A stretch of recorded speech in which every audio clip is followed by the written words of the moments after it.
Sir, give me some days. I will deposit the fees as soon as possible.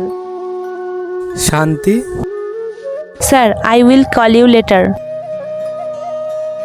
হ্যাঁ sir বলেন। তুমি কতদূর পড়াশোনা করেছো? স্যার আমি ওই ক্লাস 3 পর্যন্ত লেখাপড়া করছি। কি, ক্লাস 3? আর তুমি এত ভালোভাবে ইংলিশ বলতে পারো, এটা কিভাবে সম্ভব?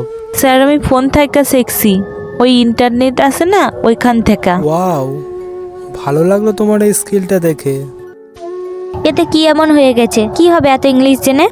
সেই তো এখানেই ঝাড়ুদারের কাজ করবে, কোনো জব তো পাবে না। এমন অ্যাটিটিউড দেখাচ্ছে যেন এই অফিসে কোনো বড় পোস্টে কাজ করে। ওই স্টপ ইট, ও তো কোনো খারাপ ব্যবহার করে আর ও তো কোনো অ্যাটিটিউডও দেখায়নি, ওর সাথে এমনভাবে কথা বলছো কেন? সরি স্যার, আসলে আমার মনে হয়েছিল আপনাকে এসব বলার। এই মানুষরা এরকমই হয়। চুপ করো স্নেহা, আমি এই কোম্পানির বস আর আমি ভালো করে জানি কে কিরকম।